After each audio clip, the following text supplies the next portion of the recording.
कोई competition exam है, कोई परीक्षा है,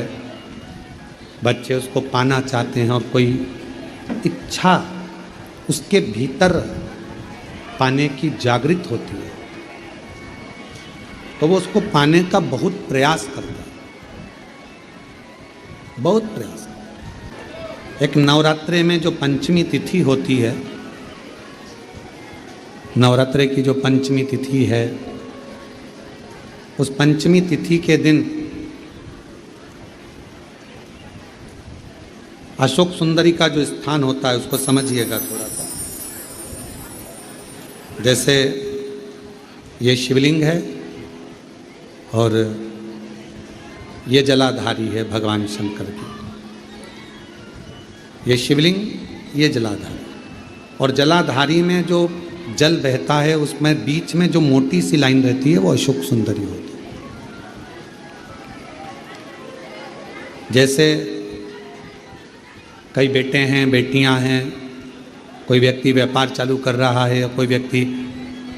अपना नया भवन निर्माण कर रहा है, नए भवन में जा रहा है, या कुछ अच्छी दुकान खोलना चाह रहा है, कोई अपने लक्ष्य पर पहुंचना चाहता है और पहुंच नहीं पा रहा। माँ आद्यशक्ति की पूजन की जो पंचमी तिथि होती है,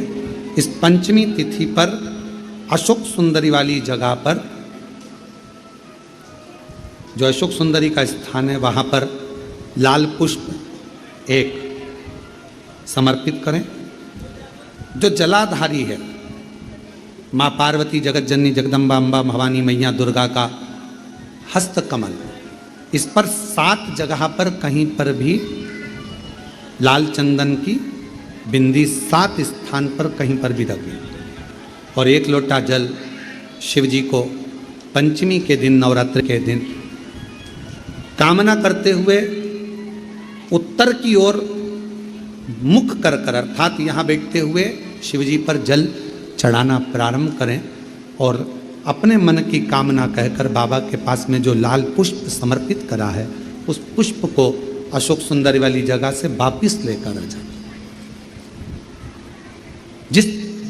लक्ष्य को आप पाना चाहते हो, अच्छी पढ़ाई कर रहे हो, खूब अध्ययन कर रहे हो, खूब मेहनत कर रहे हो, खूब पढ़ो,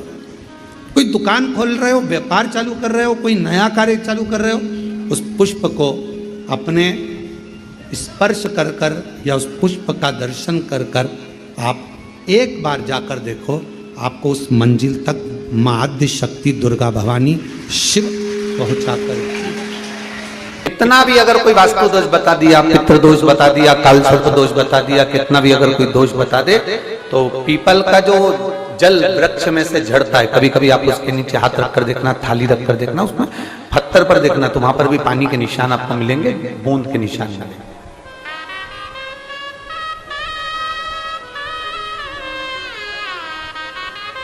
मात्र उस पीपल के वृक्ष के जल की एक बिंदी,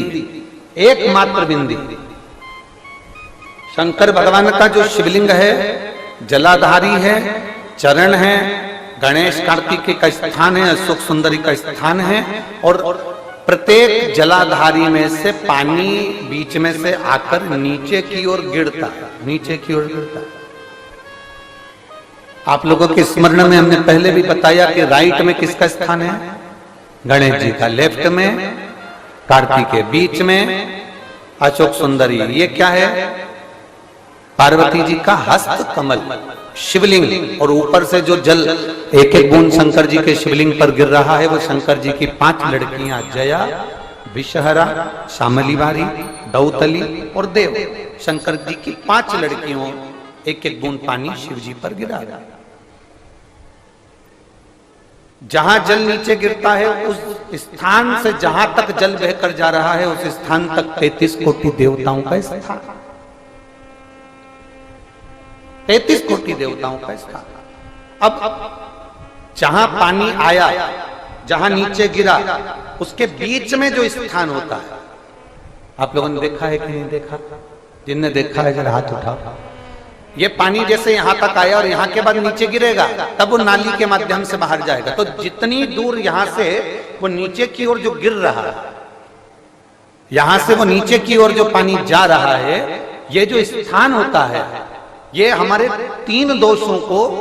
निवारण तुरंत कर देता है। एक हमारा पितृदोष, एक हमारा कालसर्प दोष और एक हमारा वास्तु दोष का निवारण ये तुरंत करता है। और ये तो हमने केवल आपको शिव महापुराण के माध्यम से बताया कि ये 3 दोष का निवारण कर देता है, पर यदि कभी आप ध्यान से लिंग पुराण को पढ़ेंगे, आप यदि लिंग पुराण को पढ़ेंगे और गीता प्रेस गोरखपुर की लिंग पुराण को लाकर यदि आप पढ़ते हैं, या गीता प्रेस गोरखपुर की शिव अंक को भी आप अगर पढ़ेंगे, उसका नंबर हमारे स्मरण में नहीं आ रहा है, शिव अंक को भी अगर आप पढ़ेंगे तो उसमें भी आपको वर्णन मिलेगा कि हम तो केवल 3 दोष का बता रहे हैं, पर हमारे शास्त्र तो यहाँ पर और भी दोषों का वर्णन कर रहे हैं। जैसे किसी ने बता दिया आपको शनि का दोष है, किसी ने बता दिया मंगल का दोष है, किसी ने बता दिया आपको केतु का दोष है, किसी ने बता दिया आपको राहु का दोष है, किसी ने आपको कह दिया कि बृहस्पति का दोष है, किसी ने कह दिया आपको ये वाला दोष है। दुनिया के जितने दोष पीपल के वृक्ष के झड़ता हुआ जल की एक बूंद का स्पर्श, भले वो सूख गई हो, उसका एक स्पर्श मात्र जहां पानी नीचे की ओर गिर रहा है, उतनी परिधि, उतनी जगह के बीच में जहां से पानी गिरता है, बस उस स्थान पर अगर वो उंगली अपना नाम और गोत्र का स्मरण कर कर भी लगा दी जाए और एक लोटा जल चढ़ा दिया जाए, तो ये जितने दुनिया के दोष है वो अपने आप समाप्त हो ही जाते हैं। शंकर की बोल बम का नारा है। और अच्छे से समझ लो, जरा ध्यान में आ जाए आप लोगों के, नहीं तो गलत कर बैठो तो बहुत स्मरण रखिएगा। शिवलिंग जलाधारी में से पानी बहता है, नीचे की ओर जाता है। जितना मोटा शिवलिंग की ये जलाधारी होती है, उसमें से पानी जहां नीचे गिरता है, जितनी भी मोटी हो उसमें कहीं पर भी आप बिंदी लगा सकते, कहीं उस स्थान पर आप कहीं पर भी उस बिंदी को लगा सकते। कोई कह दे तुमको कि तुम्हारा मंगल गड़बड़ है, कोई कह दे तुमको तुम्हारा राहु गड़बड़ है, कोई कह दे तुमको तुम्हारा केतु गड़बड़ है, कोई तुमसे कह दे तुम्हारा बृहस्पति गड़बड़ है, तो समझ लेना कि हमारे ग्रह की दशा को सुधारने के लिए ये जो स्थान है, बस उस स्थान पर एक बिंदु एक। अब आज के जमाने में आपने देखा होगा, जब से आप शंकर जी को जल चढ़ाना प्रारंभ करें, जब से आपने शिव महापुराण की कथा सुनना प्रारंभ करी, तब से आपने सुना होगा कि कोई भी अब ज्यादा आपको सुनने को नहीं मिलता कि वास्तु दोष हो गया, कि पितृदोष हो गया, कि कालसर्प दोष हो गया। इसके पहले का जो समय था, उस समय किसी को भी पत्रिका दिखाओ, किसी के पास भी जाओ, वास्तु दोष, कालसर्प दोष, पितृदोष, ये सारे दोष चलते रहते थे। पर तुमने जो एक लोटा जल शंकर भगवान को समर्पित करा, तुम्हारा चढ़ा हुआ जल उसी स्थान से नीचे गिर रहा है जहां हमने बिंदी लगाने का बताया, वहां से नीचे गिर रहा है, तो तुम्हारा दोष जल चढ़ाते चढ़ाते अपने आप वो दोष समाप्त होता चलेगा। सारी समस्या का हल एक लोटा। आप जब कभी ऐसा लगे जीवन में कि मैं बहुत दुखी हूं और कष्टमय जीवन चल रहा है और कोई समस्या का हल ही नहीं मिल रहा, बहुत दिन हो गए जूझ रही हूं मैं इन समस्याओं से, तो बेलपत्री की जड़ के अंतर्गत, जो बेलपत्री का बड़ा वृक्ष हो, उसकी जो जड़ हो, उस जड़ पर लाल चंदन घिसकर या लाल चंदन से कटोरी में घिसकर लेकर जाएं। शिवजी पर लाल चंदन से पूजन करने के बाद में उसी चंदन को लेकर आकर बेलपत्री की जड़ के अंतर्गत ओम अक्षर को लिखकर एक बेलपत्र अपनी कामना कर उस जड़ पर बेलपत्री के समर्पित करना। पहले कथा में कहा है कि बेलपत्री कोई साधारण सा वृक्ष नहीं है, इसको केवल साधारण मत मानना।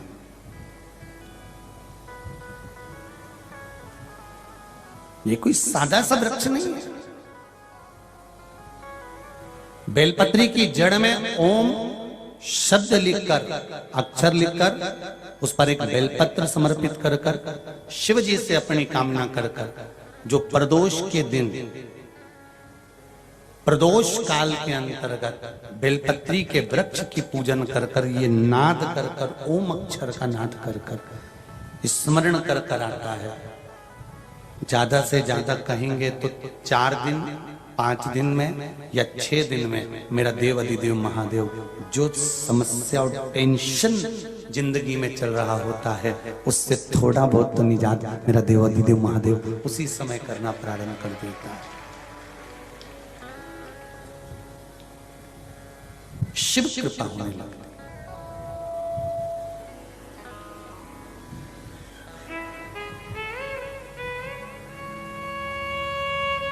पर चंदन लगा होना चाहिए शिवलिंग पर। पहले शिवलिंग पे चंदन लगाना है, उसके बाद लेकर जाना। कौन से दिन? जम के बोलो जरा। प्रदोष समय, प्रदोष काल। लग रहा है कि जूझ रहे हैं हमारे जीवन में, बहुत बहुत टेंशन, बहुत समस्या।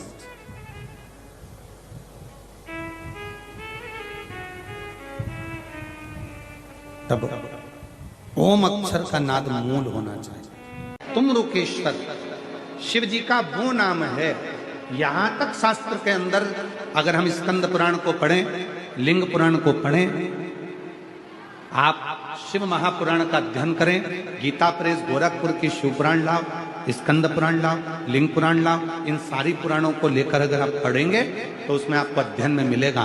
कि तुमरुका जी भगवान शिव के ऐसे भक्त थे, भगवान शंकर के ऐसे उपासक थे कि जिस मार्ग से निकल कर जाते थे उस मार्ग को वो सुलभ करते हुए जाते थे, सुलभ करते हुए। कोई कहे गुरुजी हमारा इतना कर्जा हो गया, गुरुजी इतना कर्जा हो गया, गुरुदेव वो कर्जा समाप्ति नहीं हो रहा। हमारा पैसा विदेश में उलझ गया, हमारा पैसा किसी ने खा लिया, हमारा पैसा नहीं आ रहा, हम तो जगह जगह से कर्ज ले लेकर अपना कर्जा चुका रहे, वापिस कर्जे में डूबते जा रहे। हमारा निवेदन है शिव जी के मंदिर में भगवान शंकर को अगर आप जल चढ़ाने के लिए रोज जाते हो, प्रतिदिन जाते हो, आप जब शिव जी को जल चढ़ाते हो तो आप जल चढ़ाने के बाद अपने हाथ की ये 3 रेखाएं, ये 3 उंगलियां, अपने हाथ की ये 3 उंगलियां 3 स्थान पर स्पर्श करो। शिवलिंग का स्पर्श, जगतजननी दुर्गा भवानी अर्थात जिसपे शिवलिंग रखा हुआ है वो जलाधारी का स्पर्श, और तीसरा जैसे ये पानी चढ़ाने के बाद ये पानी यहां आता है और यहां से जो नीचे गिरता है, जितनी मोटाई शिवलिंग की जलाधारी की है उस जगह पर अपनी 3 उंगली का स्पर्श तुम रुकेश्वर महादेव के नाम से करो, और यही 3 उंगली लाकर अपने घर के दरवाजे पर स्पर्श करो। धीरे धीरे गया हुआ पैसा वापिस आएगा और कर्जे से तुम मुक्त जरूर हो। जितनी अड़चने, जीवन की जितनी अड़चने हैं, ये तुमरुका जी के नाम का स्मरण करने से, तुम रुकेश्वर महादेव का स्मरण करने से छूट जाए। यहां तक जिनके ब्लॉकेज बता दिए गए हैं, हार्ट में ब्लॉकेज बता दिए गए हैं, नसें ब्लॉकेज बता दी गई है, डॉक्टर ने कहा है कि बाईपास कराना पड़ेगा। हम यहां तक कहें डॉक्टर का इलाज कराते रहो। डॉक्टर शिव का एक रूप होते हैं, भगवान शंकर का एक स्वरूप अगर कोई है तो वो पूरी दुनिया के डॉक्टर हैं। आप उनका कहना मानो, पर उनसे निवेदन करना, डॉक्टर साहब ऑपरेशन कराएं, कम से कम 10 घंटे दे दो, 10 घंटे के बाद ऑपरेशन करा लेंगे, 2 दिन दे दो। उस बीच में जाकर जल चढ़ाना तुम रुकेश्वर के नाम से, 7 बार एक ही लोटे का जल 7 बार तुम रुकेश्वर महादेव का नाम लेकर चढ़ाना, उसी जल को झेल कर लाना और तुम रुकेश्वर का नाम लेकर जिसकी नसें ब्लॉक है उस व्यक्ति के मुख में देना, और फिर 10 घंटे बाद डॉक्टर से कहना एक बार फिर जांच करो, धीरे धीरे नसें खुलना प्रारंभ हो जाती हैं। तुम रुकेश्वर महादेव के नाम में अड़चने जितनी आए, जितनी अटकलें आए, जितनी परेशानियां आए, जितनी जितनी तकलीफें आए, आप जब अड़चन में फंसो, जब अटकल में फंसो, जब कहीं तुम अटक जाओ, तब तुम रुकेश्वर महादेव का नाम स्मरण करें। तुम रुकेश्वर। और आज कहने में पीछे नहीं हटेंगे, दिल्ली की इस पवित्र धरा पर आप लोग इतने लाखों की संख्या में आए हैं और पूरा देश इस कथा को देख रहा है, पूरा विश्व इस कथा को सुन रहा है। हम यहाँ तक कहेंगे मेरी जीजियों, यदि आप गाड़ी से सफ़र कर रहे हैं, वाहन में सफ़र कर रहे हैं, ट्रेन में सफ़र कर रहे हैं, फ्लाइट में सफ़र कर रहे हैं, कहीं मार्ग से निकल कर जा रहे हैं और कोई अड़चन आपको दिखती है, वहाँ भी आप 2 क्षण के लिए तुमरुकेश्वर महादेव का स्मरण करेंगे तो आपका राह, आपका मार्ग सुलभ होना प्रारंभ। तुमरुकेश्वर जी को 2 चीज़ें ऐसी चढ़ाई जाती है जब व्यक्ति की ग्रह दशा बेकार चलती है, जब व्यक्ति को यश नहीं मिलता है, जब व्यक्ति को सम्मान नहीं मिलता है, व्यक्ति एक ही जगह अटक कर रह जाता है, उसको सफलता नहीं मिलती है, जब व्यक्ति को बार बार अपयश मिलता है, जब व्यक्ति को बार बार टेंशन आता है, वो डिप्रेशन में पड़ा रहता है, चिंता में पड़ा रहता है, तो शिव जी को केवल 2 चीज़ें ऐसी चढ़ती है जो हमारे भीतर के क्लेशों को, अशांति को, दुख को, तकलीफ को, कष्ट को हमारे भीतर से निकालता है। एक है धतूरा और दूसरे नंबर पर है शमी का पत्र। एक धतूरा और दूसरे नंबर पर शमी का पत्र। ये जो शमी का पत्र होता है, शमी का जो पत्ता होता है, इस पत्र में इतनी प्रबलता होती है शमी के अंदर कि जैसे कहते हैं शमी की जो लकड़ी होती है, अगर वो आगी में डाली जाती है तो वो शमी की लकड़ी आगी में लंबे समय तक चलती है, उसकी आग बुझती नहीं है। सारी लकड़ियों की आग जल्दी बुझ जाती है, पर शमी की लकड़ी की आग लंबे समय तक चलती है। उसी तरह एक शमी का पत्र, जब हमारे भीतर बहुत क्लेश होता है, अशांति होती है, टेंशन होता है, डिप्रेशन होता है, जब मन में अशांति होती है, चिंता होती है, व्याधि आती हैं, तो एक शमी का पत्र जब हम भगवान देवाधिदेव महादेव को समर्पित करना चालू कर देते हैं तो हमारे भीतर की जो भी तकलीफें हैं, कष्ट हैं, बीमारियां हैं, रोग है, ये सब धीरे धीरे कटना प्रारंभ हो जाता है। एक शमी के पत्र में वो बल होता, एक धतूरे में वो बल होता, एक धतूरे में और शमी के पत्र में वो प्रबलता होता।